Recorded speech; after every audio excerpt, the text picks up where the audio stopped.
Hello friends, आज का हमारा टॉपिक है पैकिंग फ्रैक्शन या पैकिंग एफिशिएंसी हमें निकालनी है फेस सेंटर्ड क्यूबिक के केस में, दैट मीन्स FCC। देखिए, हमने पिछली वीडियोस में पैकिंग एफिशिएंसी निकालनी सीखी थी। हमने सिंपल क्यूबिक का केस उस केस में किया था। सिंपल क्यूबिक के केस के बाद अब हमारे पास FCC का केस है। यहाँ पे FCC में हमारे पास कॉर्नर्स पे तो पार्टिकल्स होंगे ही, 1 2 3 4 5 6 7 8 कॉर्नर्स पे तो होंगे ही, साथ में हमारे पास फेस के ऊपर भी होंगे। जैसे हमने एक क्यूब का एग्जांपल हमारा रूम लिया था, रूम के अंदर जो हमारे पास टोटल रूफ को भी और फ्लोर को भी मिला के हमारे पास जो टोटल है वो 6 फेसेस आते हैं। जैसे ये ऊपर वाला हमारी छत हो जाती है, नीचे वाला हमारा फर्श हो जाता है, ये वाला और ये वाला, साइड्स की वॉल्स हो जाती हैं और ये आगे पीछे की वॉल्स हो जाती है। यानी टोटल हमारे पास 6 हैं और 6 पे एक एक एटम हमारे पास प्रेजेंट है। अब हमें उस केस में निकालना है हमारे पास FCC में क्या पैकिंग फ्रैक्शन आएगा। देखिए, हम कोई भी एक फेस उठा लेते हैं। मान लीजिए हम ये वाला ही फेस उठा रहे हैं, इसमें एक पार्टिकल यहाँ है, एक यहाँ और एक यहाँ, एक ये मिड में है। अगर हम इसको बढ़ा करके देखें तो ये कुछ इस तरह से दिखेगा। देखिए, ये वाला एटम ये है, ये वाला ये है, ये वाला ये और ये वाला ये, और जो ये मिड में है बिल्कुल, ये इसको थोड़ा सा बढ़ा करके दिखाया गया है। अब हम इसको लेट करते हैं। मान लीजिए हमें इसके लिए रेडियस अगर निकालना चाहें तो अगर हम इस स्फीयर की बात करें, ये वाला जो स्फीयर है A, इसमें इसके सेंटर से बाहर तक के डिस्टेंस, इसको हम R बोलते हैं, तो ये हमारी हुई रेडियस। यहाँ से ये भी कोई ना कोई स्फीयर है और इस स्फीयर की भी मिड से यहाँ तक की डिस्टेंस एक रेडियस होएगी। अगर हम इस तरफ की बात करें तो यहाँ से यहाँ तक की भी एक रेडियस होएगी, और C की अगर हम बात करें तो C की भी ये सेंटर से यहाँ तक की डिस्टेंस R होएगी। यानी टोटल जो AC की लेंथ है A to C हमारे पास कितनी आ रही है, 1 2 3 4। यानी जो हमारा AC है इज इक्वल्स टू 4R। जो हमारा AC है ये वाले साइड, ये हमारी टोटल 4R के इक्वल आई है। तो देखिए कैसे करेंगे हम। तो यहाँ पे हम लिखेंगे that our AC is equals to 4R। हमने देखी है अभी ये बात कि हमारा जो AC आई है वो 4R के इक्वल है। तो हम लेंगे in triangle ABC, A B और C वाले ट्राइंगल जो है हमारी, इसमें जो हमारा AC है ये किसके इक्वल होएगा। अगर हम पाइथागोरस थ्योरम लगाएं तो किसके इक्वल होएगा, AB का स्क्वायर प्लस BC का स्क्वायर, और AC की बात करें तो ये अंडर रूट आएगा। तो हमने देखा था कि जो हमारी BC है यानी एक एज लेंथ जो होती है वो A के इक्वल होएगी। तो यहाँ पे जो हमारी AB है, AB और BC, ये वाली AB और ये वाली BC, ये भी तो एक एज है ना इसकी। तो ये हमने माना कि ये हमारे पास A है तो A का स्क्वायर प्लस BC, ये वाली जो है ये भी एक एज है इस तरह से, तो ये भी हमारी A के इक्वल होगी। तो देखिए इसको भी लिखेंगे A का square is equals to AC। तो AC जो है ये आया हमारे पास under root A square plus A square, that is 2A square. और अगर हम इसके ऊपर अंडर रूट है, A के ऊपर से स्क्वायर है, अंडर रूट से स्क्वायर कैंसिल हो जाएगा, तो ये आएगा अंडर रूट 2A। और हमने यहाँ पे अभी फर्स्टली जो हमने देखा था कि जो हमारा AC है वो 4R के इक्वल आया था। तो क्या मैं यहाँ पे AC को 4R के इक्विवेलेंट नहीं लिख सकती? तो मैं क्या लिखूंगी, that our 4R is equals to under root 2A, और यहाँ से जो A की वैल्यू आएगी दैट विल बी 4 अपॉन में अंडर रूट 2, 4R अपॉन में अंडर रूट 2। तो ये आई है हमारी A की वैल्यू। अब हमें जो फॉर्मूला देखा था पैकिंग एफिशिएंसी निकालने का, उसमें इस वैल्यू को डायरेक्ट पुट करेंगे। उसके लिए हमें वॉल्यूम स्फीयर का चाहिएगा, that is volume of sphere. Volume of sphere हमें पता है क्या होता है, 4/3 पाई R क्यूब। दूसरा हमें वॉल्यूम चाहिए होता था क्यूब का, that is our volume of cube. Volume of cube क्या होता है, दैट इज A क्यूब, और A हमारी आई है 4R अपॉन में अंडर रूट 2, और इसका अगर हम क्यूब करेंगे it will be equals to 4 का क्यूब 32R क्यूब अपॉन में अंडर रूट 2। ये आएगी हमारे पास वॉल्यूम ऑफ क्यूब। अब अगर हम इसको देखिए कैसे आई है, 32 अपॉन में अंडर रूट 2R क्यूब। देखिए 4R का क्यूब दैट विल बी 4 का cube 64 R cube as it is upon में अंडर रूट 2 का क्यूब है तो ये होएगा under root 2 into under root 2 और into under root 2। That means under root 2 और अंडर रूट 2 की मल्टीप्लाई की, ये 2 के इक्वल हुआ और ये अंडर रूट 2 है ही, तो ये किसके इक्वल हो जाएगा 64 आर क्यूब अपॉन में 2 अंडर रूट 2, और इससे अगर हम इसको कैंसिल करेंगे तो आएगा 32। तो इस तरह से आए 32 आर क्यूब अपॉन में अंडर रूट 2। दूसरा, उस फॉर्मूले के लिए हमें चाहिएगा कि हमारे पास नंबर ऑफ स्फीयर्स कितने आए थे यूनिट सेल में, तो हम लिखेंगे number of sphere, number of atoms per unit cell जो हम निकालते थे in a unit cell.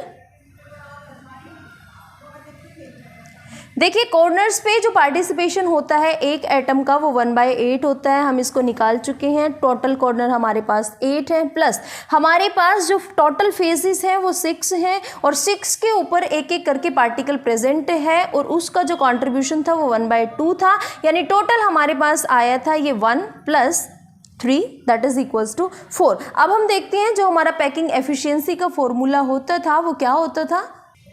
Packing fraction का फॉर्मूला जो है that is Z into volume of sphere, volume of sphere upon में आता था volume of cube, volume of cube, और इनटू में आता था हमारे पास 100 जब हम परसेंटेज निकालते थे। तो देखिए Z क्या होता था, number of atoms per unit cell. अभी हमने निकालने हैं कि फेस सेंटर्ड के केस में number of atoms per unit cell जो होते हैं वो हमारे पास आए थे 4 into volume of sphere is equals to 4/3 pi R cube upon में वॉल्यूम ऑफ क्यूब हमने निकाला है एफ सेंटर्ड के केस में, तो ये आया था हमारे पास 32 अपॉन में अंडर रूट 2 आर क्यूब, और इसके साथ ही हम मल्टीप्लाई करते हैं इसको 100 से।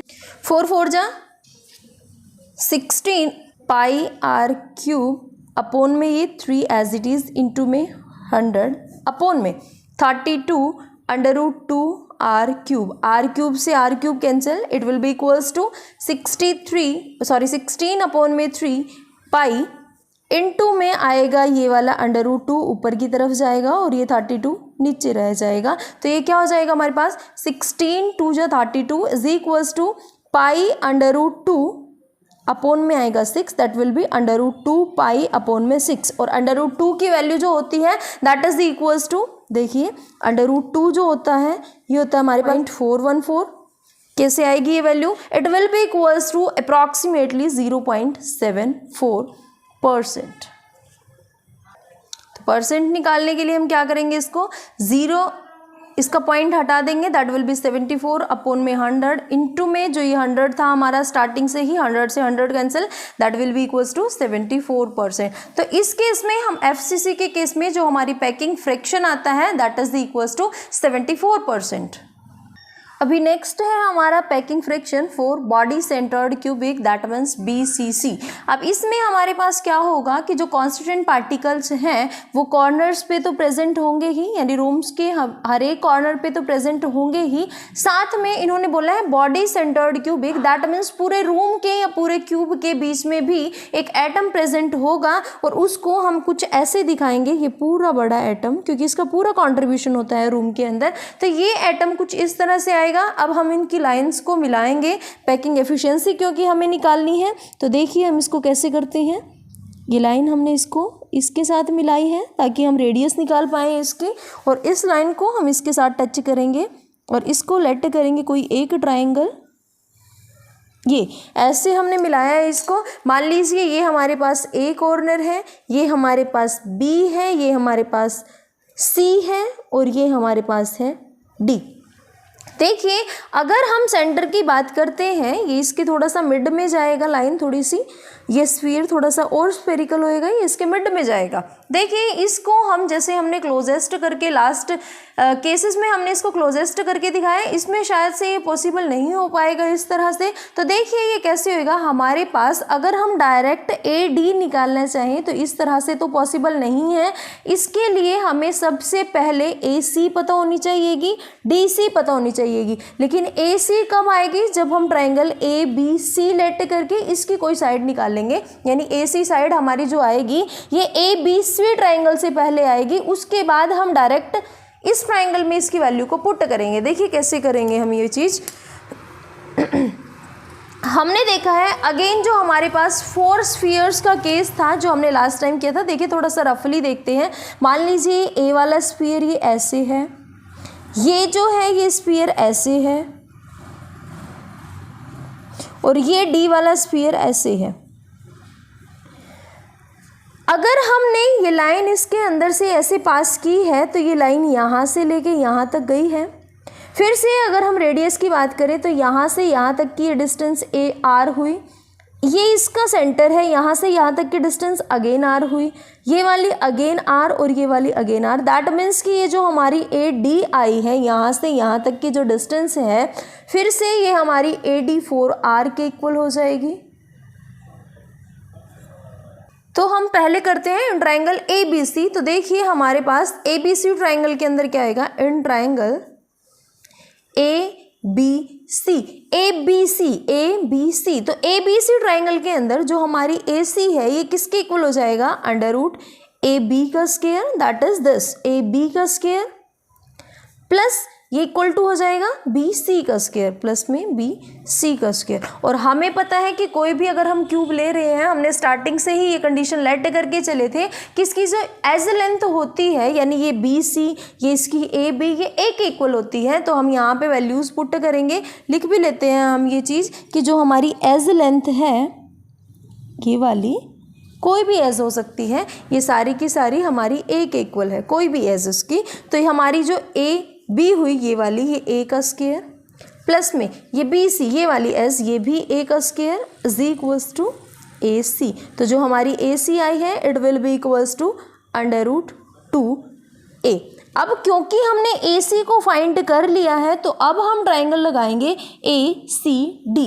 तो in triangle A C D, A C D triangle के अंदर क्या हो जाएगा हमारे पास, ए डी का स्क्वायर, ये वाला square, is equals to A C square plus में डी सी स्क्वायर। और जो डी सी है ये भी एक एज है और एज की लेंथ हमें पता है ए है, तो हम निकाल सकते हैं इसमें। तो हम निकालेंगे in triangle A C D. A C D triangle के अंदर हमें निकालनी है A D side, that is A D is equals to under root A C का स्क्वायर प्लस में डी सी का स्क्वायर, ये डी सी का स्क्वायर। तो ए सी हमने यहाँ पे निकाल ली है, A C that is under root 2a इसका स्क्वायर, प्लस में डी सी जो है एज लेंथ है it will be equals to A square, और ऊपर है यहाँ पे अंडर रूट। तो यहाँ पे अंडर रूट से स्क्वायर कैंसिल हो जाएगा, ये आएगा हमारे पास अंडर रूट 2a, क्योंकि ये ए बाहर था तो इसका स्क्वायर है, इससे ये कैंसिल हो जाएगा,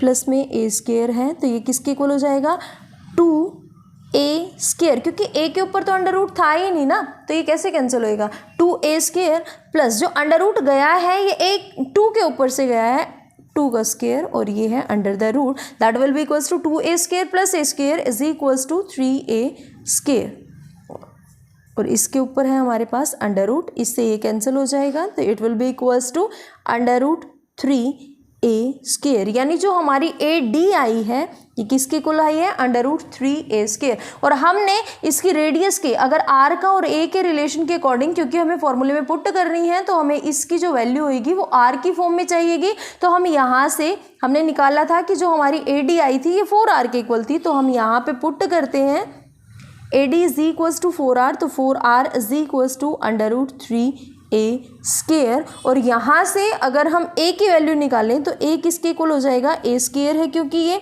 तो 4r अपॉन में अंडर रूट 3, और ये स्क्वायर इस तरफ जाके अंडर रूट में कन्वर्ट हो जाएगा, तो ये हमारा जो a आएगा that will be equals to 4r upon में अंडर रूट। यहाँ से जो हमारी a आई है a is equals to 4r upon में अंडर रूट 3। अब हम क्योंकि फॉर्मूला के अंदर हमें a की फॉर्म में इसकी वैल्यू पुट करनी होती है, और हमें पता है कि हमें फॉर्मूला में चाहिए कि वॉल्यूम ऑफ स्फीयर, तो volume of sphere is equals to 4/3 pi r cube, और हमें एक वॉल्यूम ऑफ क्यूब भी चाहिए होता था, तो volume of cube is equals to a cube, और a की वैल्यू हमने अभी अभी निकाली है that is our 4r upon में अंडर रूट 3, और इस सारे का क्यूब। तो देखिए 4r अपॉन में अंडर रूट 3 का क्यूब कैसे निकालेंगे हम लोग। 4 का cube 64 R cube as it is upon में 3 √3 इंटू √3 और इंटू √3, क्योंकि 3 क्यूब का मतलब 3 होता है और 3 बार हमने इसकी मल्टीप्लाई कर दी, तो √3 इंटू √3 इज इक्वल्स टू 3 और ये आएगा 3 √3 that is 64 R cube upon में आएगा ये 3 √3। तो ये आया हमारा वॉल्यूम ऑफ क्यूब। अब क्योंकि हमें एक z और चाहिए होता था, z is our number of atoms per unit cell, तो number of atoms per unit cell. देखिए अगर हम बॉडी सेंटर्ड की बात करें, इसमें हमारे पास जो एटम्स होते हैं वो कॉर्नर्स पे तो प्रेजेंट होते ही हैं, साथ में पूरे बॉडी के सेंटर के अंदर भी एक एटम प्रेजेंट होता है पूरे रूम के अंदर, और उसका कंट्रीब्यूशन टोटल पूरा 1 होता है। तो 1/8 कॉर्नर का, एक कॉर्नर का जो कंट्रीब्यूशन है 1/8 है, टोटल हमारे पास 8 है, प्लस बॉडी के सेंटर में एक ही होता है दैट इज इक्वल्स टू 1, तो यहाँ पे ये इक्वल टू हो जाएगा 1 + 1 इज इक्वल्स टू 2, यानी कि बॉडी सेंटर्ड के केस में जो number of atoms per unit cell होते हैं वो 2 होता है। अब हम इसको डायरेक्ट फॉर्मूले में पुट करेंगे, और फॉर्मूला क्या है हमारा पैकिंग फ्रिक्शन का। पैकिंग फ्रिक्शन हम कैसे निकालते हैं, z into volume of sphere upon में हम निकलते हैं वॉल्यूम ऑफ क्यूब, और इनटू में कर देते हैं हम 100। तो देखिए इस केस में हम कैसे करेंगे, देखिए z जो आया है number of atoms per unit cell is equals to 2 आया है हमारे पास। वॉल्यूम ऑफ स्फीयर हमने निकाला था 4/3 πr³ that is equals to 4/3 πr³ upon में वॉल्यूम ऑफ क्यूब, और वॉल्यूम ऑफ क्यूब जो आया है that is our 64 r³ upon में 3/√3 दैट इज 64 r³ अपॉन में 3/√3 और इनटू में हमारे फॉर्मूले के अंदर है 100। तो इसको कैसे करेंगे हम, देखिए कैसे करते हैं हम इसको, 4 × 2 = 8/3 πr³ अपॉन में 64 3/√3 r³ और इनटू में है 100। यहाँ पे r³ से r³ कैंसिल हो जाएगा, तो देखिए कैसे आएगा ये हमारे पास 8/3 पाई इनटू में ये ऊपर चला जाएगा 3/√3 अपॉन में आ जाएगा 64 और इनटू में है 100। 3 से 3 कैंसिल, ये हमारे पास 8 8 जा 64 that will be equals to 3/√3 into pi, और ये था 100 अपॉन में आ गया 8, और √3 जो होता है that is equals to 1.732 into में पाई की वैल्यू होती है 3.14 और इंटू में है ये 100 अपॉन में है 8। It will be equals to approximately 0.68 into में है 100, और अगर इसका पॉइंट अगर हम हटाएंगे तो ये हो जाएगा 68 अपॉन में 100 और इंटू में 100 that will be equals to 68%। यानी कि हमारे पास जो बॉडी सेंटर्ड का केस होता है उसमें पैकिंग फ्रिक्शन जो आती है हमारे पास वो 68% आती है। तो फ्रेंड्स आज के लिए इतना ही, नेक्स्ट मिलते हैं नई वीडियो में नए टॉपिक के साथ, तब तक के लिए बाय बाय, टेक केयर।